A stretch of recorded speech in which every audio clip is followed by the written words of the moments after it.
Assalamualaikum warahmatullahi wabarakatuh. Waalaikumsalam warahmatullahi wabarakatuh. Selamat pagi anak-anak. Pagi Bu, Apa kabar hari ini? alhamdulillah baik. Alhamdulillah. Oke, sebelum kita mulai pembelajaran, alangkah baiknya kita membaca doa terlebih dahulu. Berdoa sesuai dengan kepercayaannya masing-masing. Berdoa dimulai. Berdoa selesai. Sebelumnya, Ibu akan melukiskan dulu ya siapa yang tidak masuk pada hari ini. Surya. Hadir. Alhamdulillah pada masuk semua ya pada hari ini. Semoga kita selalu dalam lindungan Allah Subhanahu wa taala. Amin. Bagaimana anak-anak? Udah siap untuk belajar? Siap Bu. Oke, sekarang Ibu tes ya. Jika Ibu bilang siap ekonomi, kalian jawab semangat luar biasa. Siap ekonomi. Semangat luar biasa. Alhamdulillah masih pada semangat ya.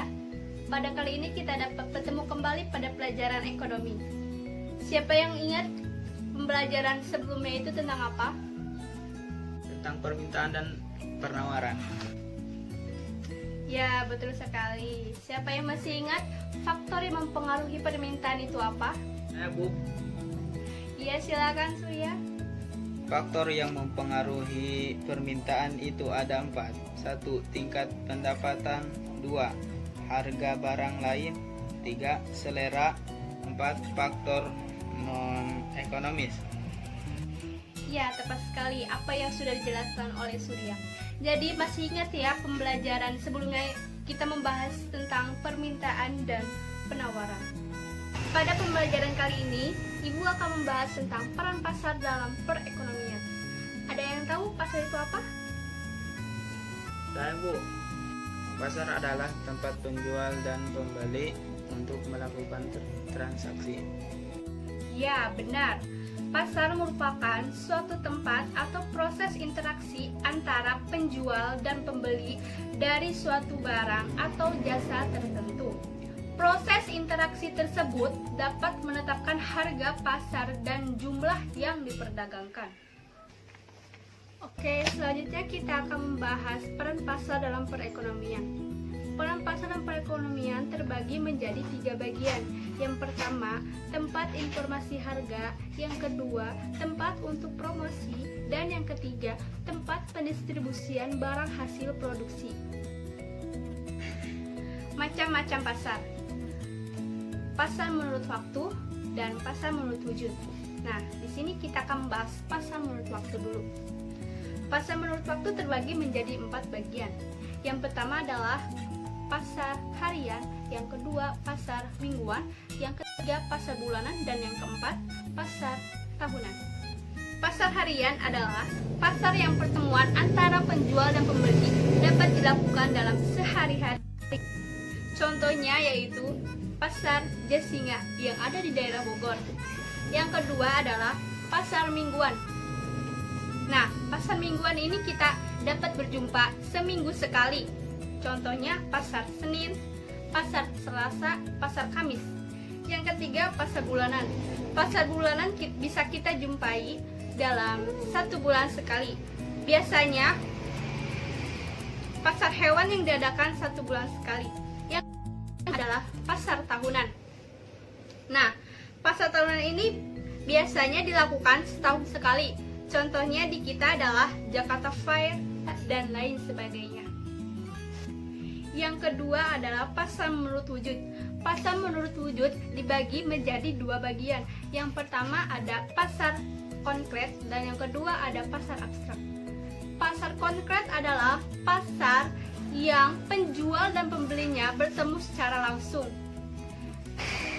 Kenapa dinamakan pasar konkret?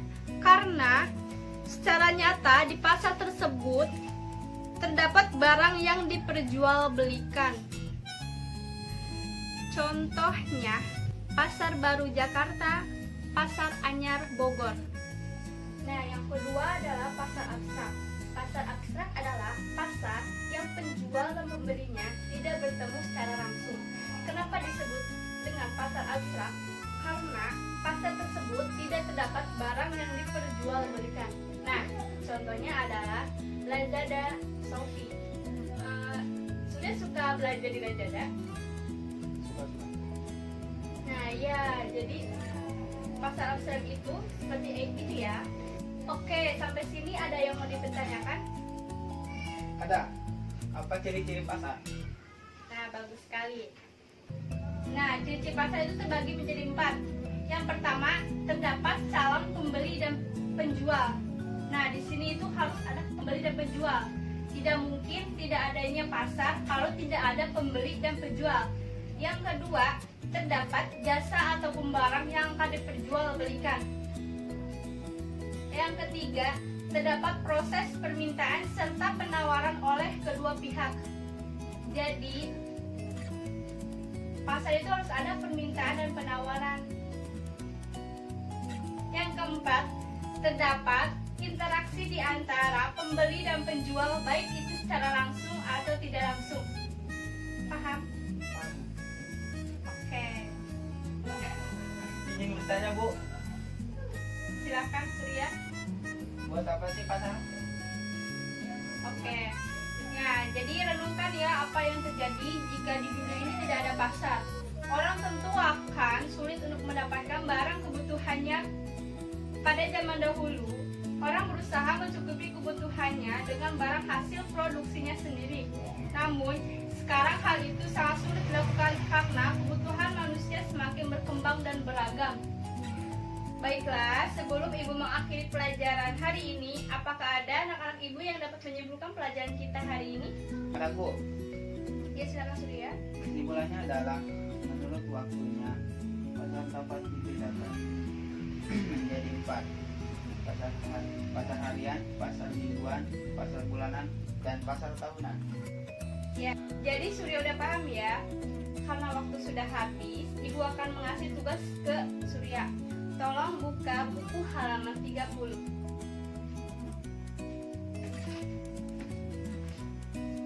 Tolong dikerjakan nomor 1 sampai 5. Dikumpulkan besok pagi di ruangan Ibu ya. Ya, Bu. Oke, anak-anak jangan lupa selalu belajar dan berdoa ya. Orang-orang yang sukses itu tidak selalu orang yang pintar, tapi orang yang sukses itu orang yang gigih dan pantang menyerah. Ya, karena waktu sudah habis, maka Ibu akan akhiri pembelajaran hari ini. Ayo Surya pimpin doa. Berdoa mulai.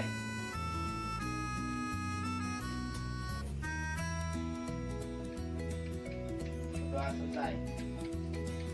Oke anak-anak, jangan lupa diisi ya PR-nya. Ibu akhiri. Assalamualaikum warahmatullahi wabarakatuh. Waalaikumsalam warahmatullahi wabarakatuh.